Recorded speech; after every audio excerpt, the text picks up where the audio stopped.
주님께서 그물을 깊은 데로 던져라 그랬습니다. 베드로의 대답이 주님, 저는 바닷가에서 평생을 살아온 사람입니다. 그래서 어느 때 고기가 많이 잡히고 어디쯤에서 그물을 던져야 될지도 압니다. 그것은 무려 내가 어렸을 때부터 지금 이 나이가 들었을 때 어쩌면 40, 50살이 되었을 때까지 너무나 많은 경험을 가지고 있습니다. 그래서 밤새 그물을 던졌는데도 내가 아무것도 얻지 못했습니다. 근데 주님께서 깊은데 그물을 던지라고 하니까 주님의 말씀을 의지해서 그러나 그물을 던지겠습니다 했을 때 그 그물에 차고 넘치는 역사가 있는 줄로 믿습니다. 이 말은 무슨 말이냐면 하나님의 능력은 인간의 체험과 경험이나 가지고 있는 지식이나 문화적 환경이나 어떤 것보다도 우위에 있다는 것을 우리에게 말씀해 주는 거예요. 우리의 인간의 생각이나 방법이나 체험이라는 하나님의 믿음 앞에, 하나님의 역사 앞에, 능력 앞에는 무의, 아무것도 아니다라는 것을 나타내는 대목이에요. 우리는 그 하나님의 말씀을 너무나 많이 대하고 알고 있음에도 불구하고 우리는 조그마한 바람이 불고 여파가 닫히면 그냥 거기서 떠나버리게 되는 그런 안타까운 현상을 보게 될 때 저들이 과연 몇십 년 신앙생활하고 하나님을 진심으로 섬긴다라고는 했는데 왜 그렇게 될까라고 우리는 ヌ기서에 보면 나옴이라는 기쁨의 여자, 자기 삶에 기쁨이 충만했던 나옴이라는 여자가 있어요. 이 나옴이라는 여자는 예루살렘에 기근이 잠깐 들었어요. 예루살렘에 가뭄이 와가지고 곡식을 추수할 수 없고 좀 어려움이 왔어요. 그러니까 그 쉽게 말하면 그 나오미의 귀에 저 모압 지방에는 곡식이 풍부하다 하더라. 거기 가면 곡식을 구할 수도 있고 우리가 좀 편히 살 수도 있을 것이야 라고 생각해가지고 두 아들 그리고 남편과 자기 네 사람이 어떻게 했어요? 네, 그 모압 지방으로 떠났다고 성경은 증거하고 있어요. 근데 이 어려움을 피해가지고 잠시 오는 그런 환난을 견디지 못해가지고 예루살렘을 떠났던 나오미는 바로 거기 가자마자 이방 여인들하고 자기 아들들을 결혼시켰어요. 두 아들을 말론과 기론이라고 하는 두 아들을 갖다가 다시 말하면 죄송합니다. 두 아들의 이름을 두 아들을 하여튼 결혼을 시켰어요. 그랬는데 두 아들이 경고롭게로 두 아들이 다 죽어버려 젊은 아들이 죽어버렸어요. 그리고 또 남편마저도 죽어버렸어요. 그러니까 어떻게 해요? 자기도 역시 홀로 되고 자기 두 자부도 홀로 돼가지고 남자들만 싹 죽어버리게 된 거예요. 그래서 나오미는 나를 이제 더 이상 나오미라 부르지 말아라. 나는 기쁨의 여자가 아니다. 오히려 나는 슬픔의 여자가 되었다라고 하는 그런 내용을 우리가 성경에서 볼 수 있습니다. 그래서 나오미는 생각했습니다. 내가 어디서 떨어졌는가를 기억합니다. 요한계시록에도 말할 때 너희가 통회하고 회개하라. 너희가 어디서 떨어졌는가를 기억하라고 말합니다. 그런 것처럼 우리가 깨닫는 지혜와 은혜가 있어야 될 줄로 믿습니다. 내가 어디서부터 뭐가 잘못되었다라는 것. 우리가 단추를 깨게 되면 몇 번째 단추에서부터 잘못되어졌는가 그 잘못된 단추를 깨우기 위해서는 다 풀러가지고 다시 천천히 첫 번째, 두 번째, 세 번째 채워나가야만이 다시 완전한 단추를 채울 수 있는 것처럼 너희가 어디서 떨어졌는가를 기억하라고 성경은 말하고 있습니다. 그래서 이 나오미는 내가 예루살렘을 조그마한 환난 때문에 예루살렘을 내가 떠난 것이 잘못되었구나. 그렇죠. 그래서 예루살렘으로 돌아가야 되겠노라고 하고 한 자부는 모압에서 살겠나라 하고 룻을 데리고 다시 말하면 예루살렘으로 귀환했습니다. 다시 귀환한 그들은 처음에 처참한 삶을 살았지만 가면 갈수록 창백해 되어지고 마침내는 보아스라는 사람을 알게 돼서 기업 무르기를 성공한 다음에 다윗의 위대한 조상이 되었다라고 성경은 증거합니다. 우리는 하나님께로 돌이키지 않으면 물고기가 물을 떠나서는 살 수가 없습니다. 포도나무 가지에 포도나무가 붙어 있지 않으면 열매를 맺을 수 없다는 것을 우리는 귀가 못이 박히도록 들었던 얘기입니다. 그렇잖아요. 누가복음 15장에 나오는 탕자는 자기 아버지에게 미리 재산을 달라고 종용합니다. 아버지 미리 주십시오. 그래가지고 그 재산을 절반을 가지고 먼 타국으로 떠났다가 그 많은 재산을 하랑방탕하고 다 없애버린 다음에 생각합니다. 내가 차라리 이렇게 지음 열매를 먹는 것보다는 내 아버지 집에 품꾼도 이렇게 이러한 삶을 살지 않을 것이다. 그러니 나는 아버지 자식이라고 하는 아들이라고 하는 직분을 잊어버렸다. 그렇기 때문에 내가 아들이라고 말하기는 좀 부끄러워서 아들이라고 말할 수 없고 아버지라고도 부를 수 없는 처지이지만 내가 종의 한 사람으로 내 아버지 집에 돌아간다면 그것은 맞아주시겠지라고 생각한 그 아들은 결심합니다. 집에 돌아왔지만 아버지께서는 그를 맨발로 뛰어가 어긋맞대서 얼굴을 기쁨으로 맞아주고 가락지를 끼우며 새로운 신발을 신기고 잔치를 베풀어 주시는 내용을 우리가 볼 수 있습니다. 그런 것처럼 하나님께로 돌아오지 않으면 우리의 삶은 실패할 수밖에 없어요. 하나님을 떠난 삶은 화살이 간역을 향해서 가는 화살이 아니라 빗나간 화살이 될 수밖에 없는 것이 성경의 가르침입니다. 우리가 그렇게 많은 시간을 믿음을 가졌노라고 믿음으로 살아오면서 왜 사람들은 그리 빨리 하나님을 떠날 수 있는가 라고 생각해 보게 되는 그런 대목입니다. 우리는 어떤 시련과 고난이 닥친다 할지라도 예수 그리스도를 믿는 믿음에서 우리는 떠나지 않아요. 그 하나님을 떠나는 그들의 삶이 그렇다고 한다면 잘 되는가? 세상적으로라도 잘 돼야 되는데 세상적으로도 되지 않아요.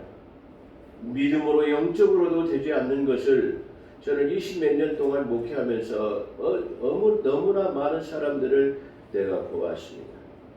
그랬을 때 어떻게 보면 너무 마음이 아픕니다. 어떻게 보면은 그렇게 하나님을 떠나는 사람들을 바라볼 때 가슴이 찢어지는 아픔과 고통을 체험하게 되는 것이 목회자라는 것이 아침에 설교하기 위해서 강단에 올라와서 기도하고 준비한 다음에 묵상하면서 회중석을 바라봅니다.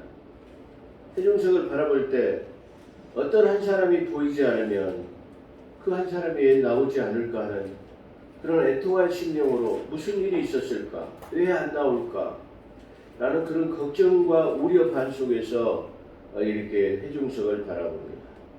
그 사람이 늦게라도 나타나게 되면 정말로 참 기쁨의 안도, 그 안심의 한도, 기쁨의 그 안도의 한숨을 쉬는 모습을 제 마음은 여러 번 경험했어요.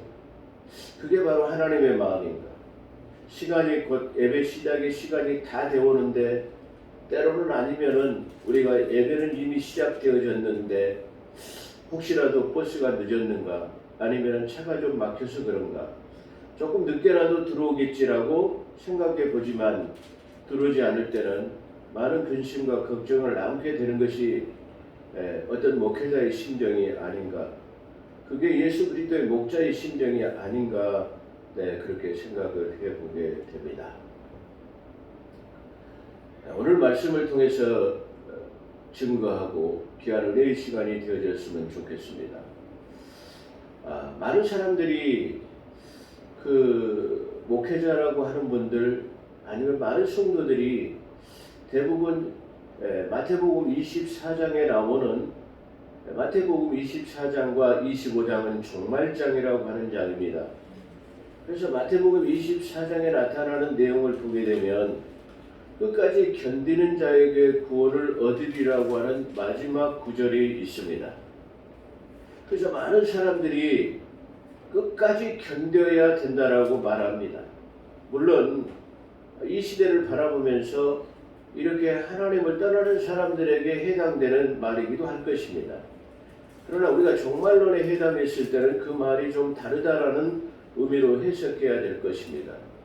그래서 오늘날 많은 사람들이 그 마태복음 24장에 나와 있는 끝까지 견디는 자가 구원을 얻을 것이라고 생각하는 것에 대해서 오늘 나와 여러분이 은혜를 나누는 복된 삶이 되기를 주의 이름으로 축원합니다. 마태복음 24장에서 나오는 종말장은 그 수신자가 누구인가를 먼저 생각해 봐야 됩니다. 다시 말하면 마태복음 24장 첫 서두에 보게 되면 너희는 이라고 하는 수신자가 정해져 있습니다. 다시 말하면 마태복음은 왕으로 오신 예수 그리스도를 증거하는 유대인을 향하는 편지로 되어 있습니다. 그렇기 때문에 마태복음 24장에는 왕으로 오신 예수 그리스도에 관한 책으로서 또한 그 책이 유대인 왕으로 오신 예수가 바로 어떠한 족보를 통해 가지고 너희에게 오셨다라는 것을 말씀하고 있는 내용의 책이 바로 마태복음이기도 합니다. 그런데 마태복음 24장의 종말정에는 너희는이라고 하는 수신자가 분명히 정해져 있습니다. 거기서 너희는이라고 하는 수신자는 바로 저 유대인이라고 하는 수신자라는 것을 우리가 알 수 있습니다. 거기서 끝까지 견디는 자에 해당하는 자는 누구냐? 그러면 곧바로 야곱의 고난했다라고 하는 7년 대환란 때에 끝까지 견뎌야 이기는 사람을 지칭하고 있다라는 것입니다. 그렇다고 한다면 마태복음 24장의 끝까지 견디어야 하는 대상은 바로 오늘날 이 시대를 살아가는 나와 여러분에게 주어진 것이 아닌 그런 내용의 말씀을 가지고 있다. 다시 말하면 간단하게 설명을 드린다면 바로 그 7년 대환란이 이 땅에 시작되는 순간, 저 유대인에게는 야곱의 고난의 시작되는 순간 우리 예수 그리스도께서는 공중 재림이라고 하는 둘째 하늘에 오셔가지고 우리는 공중으로 끌어올려질 것이라고 사도 바울은 데살로니가전서 4장 16절에 증거하고 있습니다. 그렇다고 한다면 이 7년 대환란이 이루어질 때 그러면 우리는 어떻게 되는 것이냐? 우리는 공중에 들려올라 공중 들림이라고 하는 들림을 받아서 천국에서 7년 대잔치가 이루어지게 될 것입니다. 그때 7년 대잔치가 이루어질 때에 바로 우리는 상급을 받게 되어지는데요. 바로 그 내용이 고린도전서 3장 10절 하반절에 있는 10절로부터 하반절에 나타나는 내용입니다.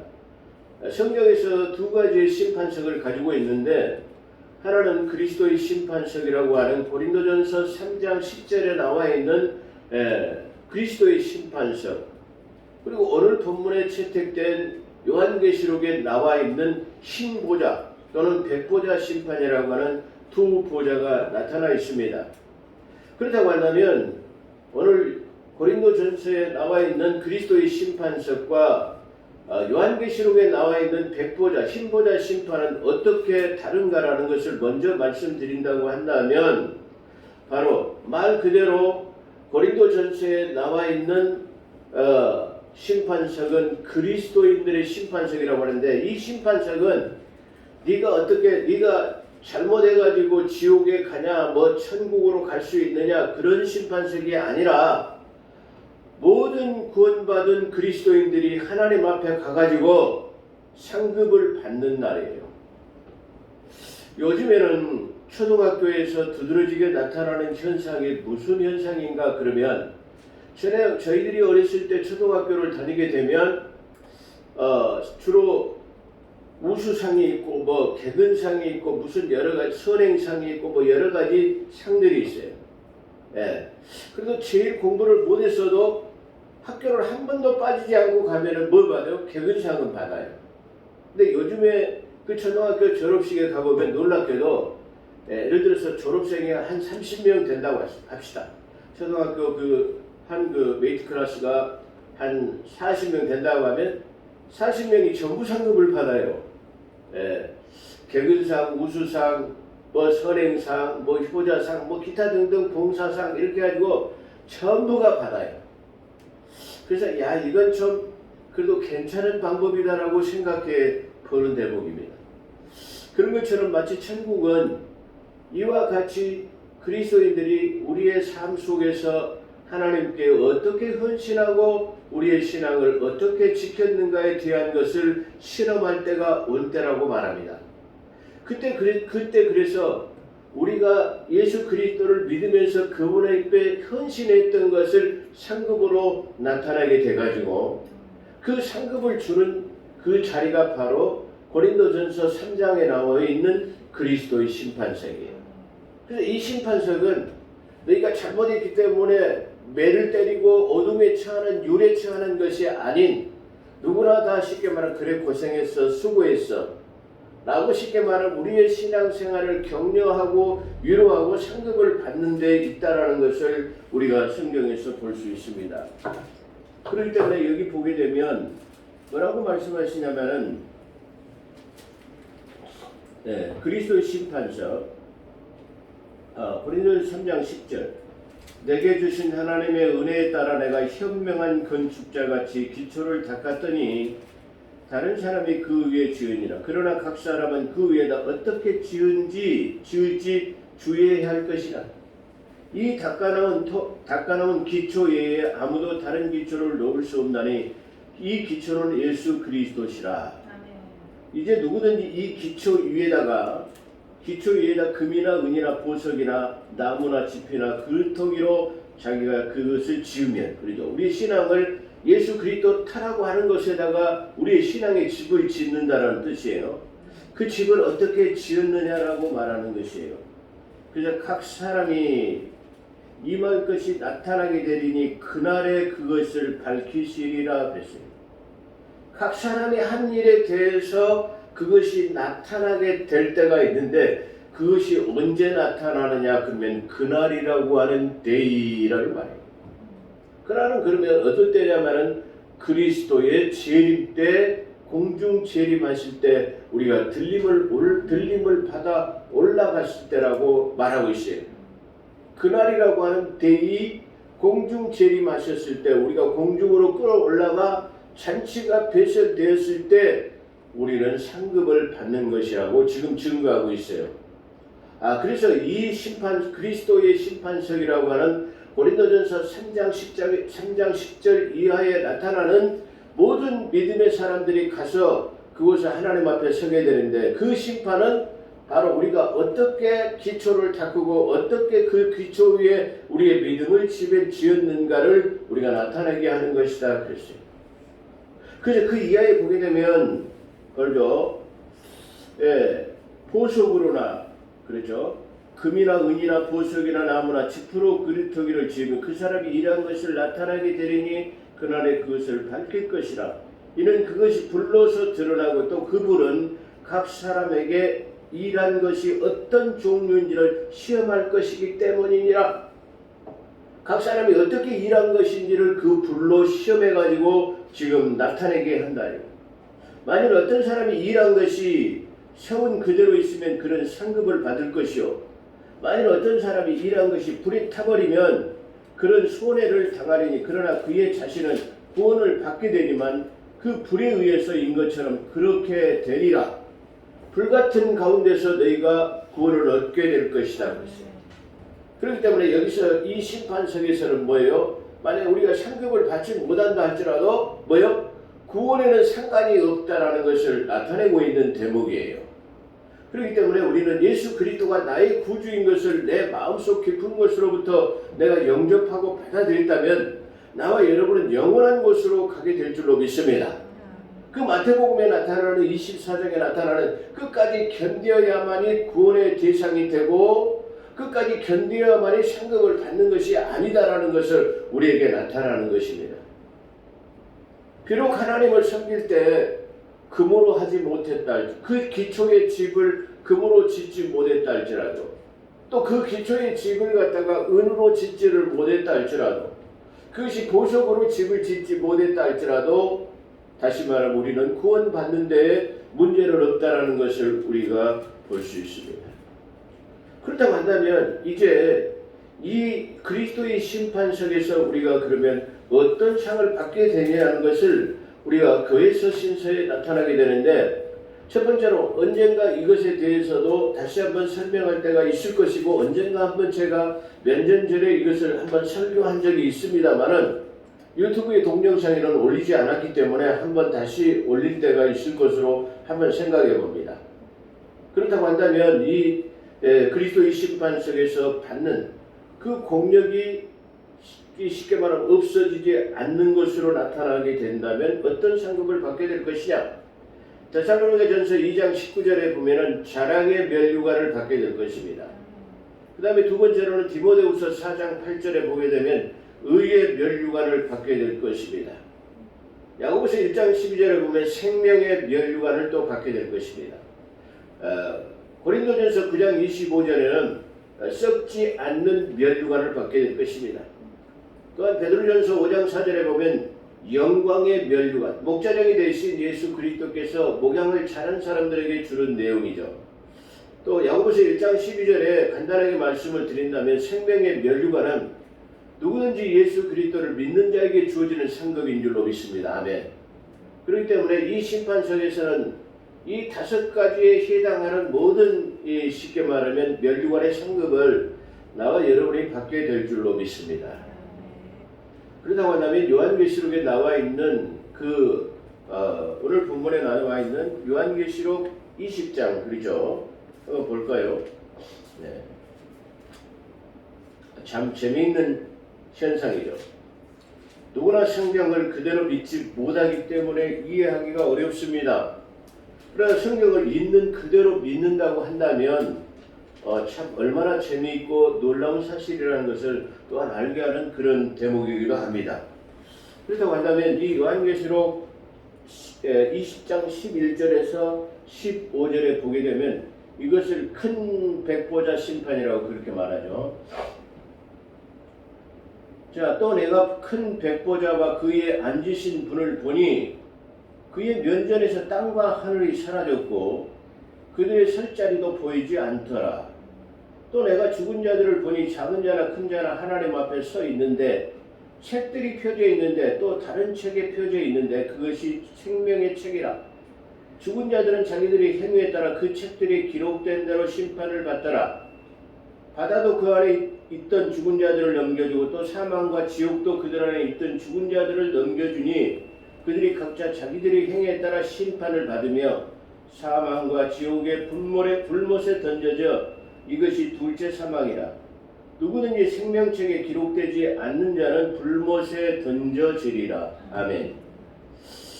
자, 이 지금 13절에 보게 되면 바다 안에 있던 자들, 바다에 빠져 죽은 자들, 또 우리가 육지에서 죽은 자들, 모든 사람들이죠.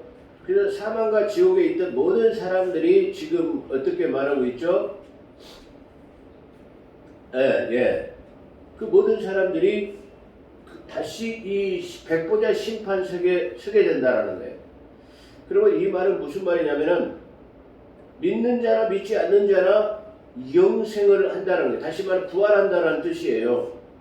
그래서 우리가 믿는 자는 영생의 부활로 나오게 되고 믿지 않는 자는 영벌의 부활로 나오게 되고 그런 뜻이죠.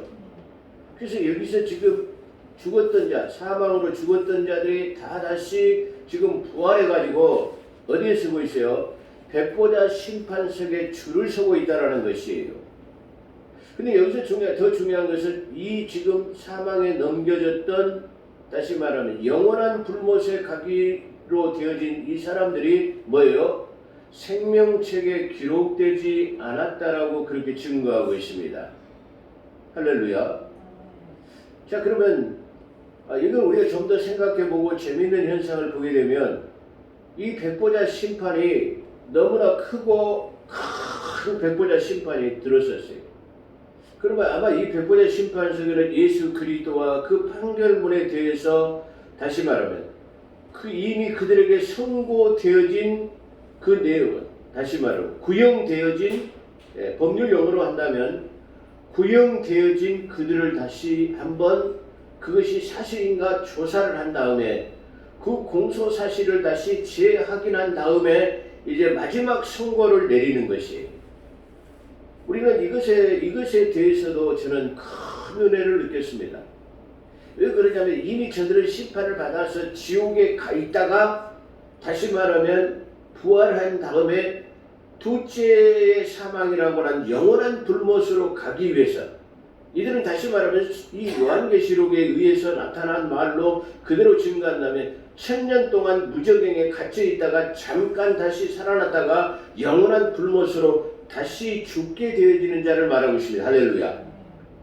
오늘 제 이 설교 짧은 설교이겠지만 이 속에서 요한계시록이 잘 정립되어질 수 있게 되기를 주의 이름으로 축원합니다. 둘째 사망이라는 말은 바로 그 뜻이에요. 첫 번째 사망은 바로 1000년 동안 저들이 묶여있던 데를 첫 번째 사망이고 다시 말로 이 백보자 심판을 통해 가지고 생명력에 기록되지 않으면 다시는 부활할 수 없는 영원한 지옥 불못으로 떨어지게 되는 둘째 사망에 처해지게 되는 사람들을 말하고 있습니다. 할렐루야. 그렇기 때문에 이 요한계시록에 나오는 이 백보자 심판은 믿지 않는 자들이 영원한 심판으로 불못에 가기 위한 심판석이고 고린도전서 3장 이후에 15절에 나와 있는 그 그리스도의 심판석은 믿는 자들이 가서 상급을 받는다고 하는 사실을 나와 여러분이 기억하게 되시기를 주의 이름으로 축원합니다.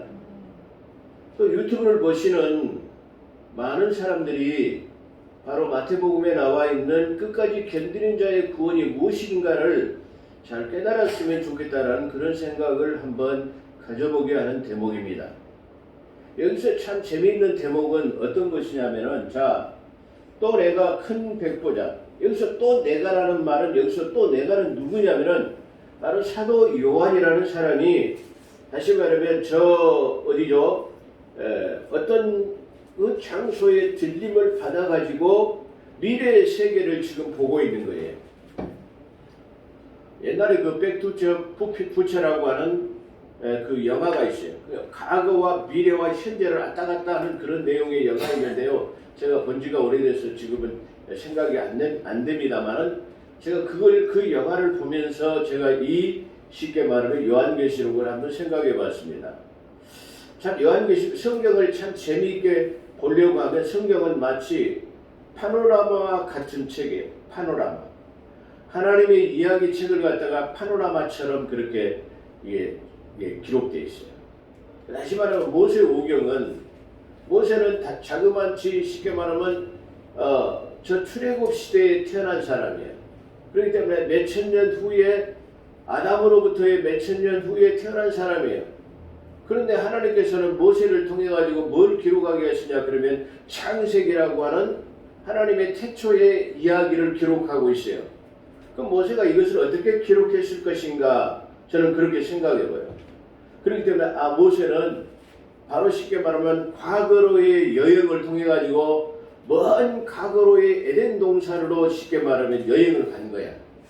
그러니까 하나님께서는 먼 과거의 여행을 통해서 마치 모세에게 시뮬레이션이라고 하는 과거에 있었던 일을 오늘날 같이 텔레비전처럼 그걸 다 보이신 거예요. 그래서 그걸 기록하라는 것이에요. 그래서 모세는 과거로의 여행을 통해 가지고 모세 오경을 기록했습니다. 그래서 과거에 그리고 현재에 미래에 있어질 일들을 믿음으로 그렇게 기록해 놨어요. 그렇다고 한다면 그 다음에 모든 사람들은 그 즉시 자기가 본 것, 듣고 체험한 것을 기록해 놓은 책이라고 한다면 그 중간의 책들은 이 요한계시록이라고 하는 책은 바로 사도 요한을 통해 가지고 먼 미래로의 여행을 한 거예요. 그러니까 다시 말하면 모세는 과거를 여행해 가지고 성경을 기록했다면은 이 사도 요한은 2000년 후에 닥칠 일들을 미래로의 여행을 통해 가지고 기록해 놨다는 사실이에요. 2000년 후에 있을 일을 기록해 놨다는 것이에요. 그래서 여기서 보니까 또 내가 보니라고 말해요. 사도 바울은 여러 지금 모든 상황을 계시로 보고 있어요. 그래서 그 내가 본 것을 기록하라고 그랬어요. 우리가 보면은 조금 예배를 드릴 때 성경을 찾지 못하고 성경을 찾으려고 예를 쓰는 분들이 있어요. 근데 굳이 성경을 찾으려고 노력하지 마십시오. 네, 왜 그러냐면은 지금은 전부 다 쉽게 말하면 프로비전으로 이 모니터로 해가지고 여기다 본문을 띄워주고 있어요. 또 이것을 띄워주지 않는다 할지라도 요한계시록 1장에 보게 되면 이 예언의 말씀을 읽는 자와 보는 자와 듣는 자와 이 책에 기록된 것을 지키는 자가 복이 있도다. 할렐루야. 하나님의 말씀 자체는 이와 같이 보기 봐도 복이 되고 보지 않고 내가 들어도 복이 되고 읽어도 복이 되고 할렐루야. 그것을 갖다가 기록하고 써도 복이 돼요. 그래도 어찌 했든 간에 복이 돼요. 그렇기 때문에 내가 보지 않아도 들어도 복이 되기 때문에 굳이 뭐 찾으려 하지 않으셔도 될 것이다. 오히려 그 찾으려고 산만하게 수선하게 할 필요는 없어요. 제일 중요한 건 내 마음 중심을 가지고 어떠한 마음을 내가 그 말씀을 어떻게 받아들이냐, 그걸 보아야 받아들이냐 아니면 듣고 받아들이냐, 그 차이점이 있을 뿐이라는 생각입니다. 너무 그런 것에 대해 부산하지 마십시오. 저는 그렇게 생각합니다. 그래서 여기서 볼 때도 그래요. 내가 본 것을 기록하라. 하나님께서 내가 본 것을 기록하라고 해서 사도 요한은 자기가 본 것을 지금 기록하고 있는데 또한 어떠한 장면을 보고 있는데 마지막 심판석이라고 하는 백보자 심판석이 벌어진 것을 지금 보고 있어요. 근데 여기 놀랍게도 이 내용을 그대로 우리가 생각해 보면 어떻게 해요? 하늘과 땅이 간 데가 없는데 어떤 공간에가 하나님의 보좌는 쫙 배설되어 있는 거예요. 여러분, 한번 이 말이 무슨 뜻인가 하면은 지금 쉽게 말하면 이 땅이라는 곳, 이 실내 공간에 의자를 안 하기 때문에 이게 쉽게 말하면 의자가 안정돼 고정이 돼 있어요. 근데 이 의자가 둥실 떠 있다면 어쩔까요? 그런 뜻이에요. 다시 말하면 저 우주 탐사선에 가가지고 무중력 상태의 그 우주인들이 그 공중에 떠 있는 것 같은 그런 모습을 설명하고 있다니까요. 사람들이 그걸 보지 못하는 거예요. 왜 보지 못할까? 이 성경에서 그렇게 증거하고 있거든요. 뭐라고요?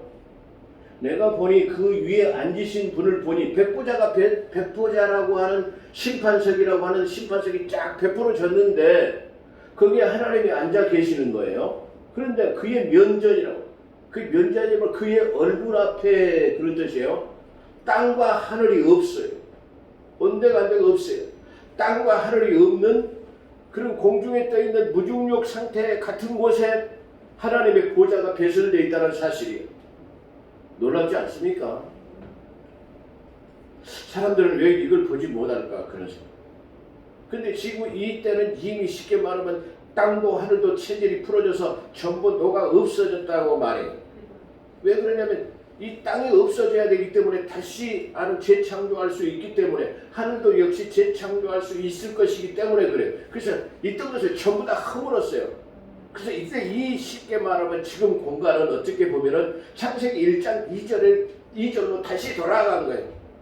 땅이 공허하며 혼돈하며 흑암의 깊음 위에 하나님의 신이 수면 위에 운행하시니 지금 하나님만 물 위에 떠 있는 것처럼 붕 떠 있다는 거예요. 그런 무중력 상태에다가 지금 보좌를 베풀어 놨다는 거예요. 근데 더 놀라운 것은 이 쉽게 말하면 영원한 불못 둘째 사망에 가기 위한 이 사람들이 서 있는 모습도 지금 둥 떠 있는데 그들이 뭐예요? 저절로 누구예요? 전능하신 하나님 앞에 심판을 가기 위해서 줄을 서가지고 둥 그 앞에 간다라는 거예요. 가서 그래. 너는 1심에서 다시 말하면 구형한 것처럼 다시 말하면 더 이상이 없어라고. 제가 조금 전에 말한 은혜가 된다라는 것은 하나님은 지금 쉽게 말하면 이 한 영혼을 불못에 보내기 위해서는 다시 한번 점검하고 점검해서 정말로 이만한 선행이라도 있으면 이만한 하나님의 눈꽃만큼이라도 콩알만큼이라도 하나님을 섬긴 것이 있으면 구제하기 위한 이것을 갖다가 제7일 안식일 교회에서는 어떤 용어를 쓰고 있냐면은 조사심판이라는 그 내용을 쓰고 있습니다. 그 말은 무슨 말이냐면은 이 사람들을 다시 한번 그 범죄 사실에 대해서 다시 말하면 조명해 보는 거예요. 정말로 이 사람을 지옥에 보내야 되는 것인가라는 것이에요. 그걸 볼 때 하나님은 심판주 두려우신 하나님만이 아닌 조금이라도 그들에게 선행과 믿음이 있다면 구원해 주시려고 하나님, 그 구원의 하나님, 자비와 은혜가 충만한 하나님을 체험할 수 있습니다. 그래서 그 밑에 보게 되면 그러죠. 네. 그의 면전에서 땅과 하늘이 사라졌고 그들의 설 자리도 보이지 않더라. 그들이 설 자리. 여기서 지금 부활한 사람들이 자리가 설 자리가 없어요. 그런데 둥 떠가지고 무중력 상태인 것 같은 그들이, 그 영혼들이 지금 하나님 앞에 나오고 있다는 사실이에요. 왜? 당연히 그렇죠. 어떻게 보면은 지금 이 상태는 뭘 말하죠? 이들은 쉽게 말하면 부활, 이게 다시 말하면 완전한 부활, 다시 이 땅의 새로운 새 땅으로 우리가 왔을 때에 완전한 새 옷을 다시 말해 새로운 썩지 않은 몸으로 부활을 얻을 것인데, 이는 이 땅에 재림하지 않기 때문에 지금 뭐만 있어요? 육이 없는 혼적인 영혼만 있는 그런 상태라, 혼적만 가지고 있다라는 사실을 우리가 보게 하는 대목이다, 그렇게 말할 수 있어요. 근데 그들도 설 자리가 보이지 않았어요. 근데 내가 또 내가 죽은 자들을 보니 그랬어요. 이미 죽어가지고 부활의 이 지금 영원한 심판을 받기 위해 있는 사람들이 어떻게 해요? 책을 찾아보고 있다는, 제가 아까 말씀드린 것처럼 다시 한번 확인하는 것, 다시 한번 이들의 생명록에 기록되어 있는가 기록되지 않는가를 다시 한번 확인하는 절차를 통해 가지고 다시 말하면 이들이 지금 심판을 받고 있다는 거예요. 또 내가 죽은 자들을 보니 작은 자나 큰 자나 하나님 앞에 서 있는데 책들이 펴져, 책들이라고 그러죠. 다시 복수 한 권 이상의 책을 말하는 거예요. 책이라고 말하지 않고 책들이라고 하기 때문에 여기서 하나는 생명록이라고 하고 하나는 행위에 따라라고 하는 행위록을 말하는 것이에요. 근데 아까 말한 우리가 그리스도를 믿어서 상급을 받는 것은 행위록에 상급받을 것이 기록된 사람은 우리가 상급을 받을 것이다, 그런 뜻이에요. 그래서 행위록에 보니까 그들이 기록된 대로 아무것도 그들에게는 쉽게 말하면 구원해 줄 만한, 그리고 구제해 줄 만한 것이 아무것도 없다라는 것이, 그렇게 돼서 아무것도 없더라 이 말이에요. 그러죠. 그래서 생명책이라, 그것은 생명의 책이라 죽은 자들의 자기들의 생애에 따라 그 책들에 기록된 대로 심판을 받더라. 바다도 그 안에 있던 죽은 자들을 넘겨주고 또 사망과 지옥도 그들 안에 있던 죽은 자들을 넘겨주니 그들이 각자 자기 행위에 따라 심판을 받으며 사망과 지옥도 불못에 던져지니 이것이 둘째 사망이라. 누구든지 생명록에 기록되지 않은 자들은 불못에 던져지리라. 그렇게 지금 말하고 있습니다. 그렇다고 한다면 우리는 어떻게 되죠? 빌립보서에 보게 되면 그렇죠.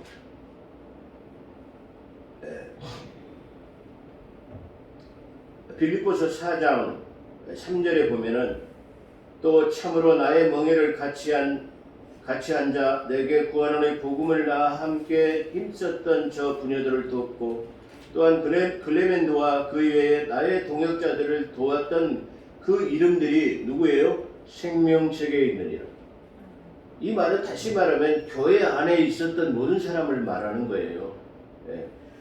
주님을 돕고 주님의 동역하고 주님의 일을 돕고, 그렇죠. 부녀들을 돕고 복음에 나와 함께 힘쓰던 자, 나와 여러분은 예수 그리스도와 함께 복음에 힘쓴 자들인 줄로 믿습니다. 믿어주시면 아멘 하시기를 주의 이름 축원합니다. 그래서 뭐예요? 이 믿음 안에 있는, 교회 안에 있는 사람들이 뭐예요? 전부 다 사도 바울은 생명책에 기록되었다라고 증거하고 있습니다. 그러므로 오늘 우리는 이 신앙이라고 하는 믿음은 막연한 것이 아닙니다. 맹목적인 것이 아닙니다. 하나님의 기록된 말씀에 의해서 우리는 그 지성이라고 하는 바로 알미라는 것을 통해 가지고 우리가 그것을 알았을 때에 비로소 그 믿음이 우리의 확신으로 다가서게 되고, 그 하나님의 기록된 말씀이 우리의 확신으로 자리 잡을 때에 우리는 어떠한 신앙과 믿음이, 어떠한 고난과 역경이 닥친다 할지라도 우리는 흔들림이 없는 그런 신앙과 믿음이 될 줄로 믿습니다. 기도하겠습니다.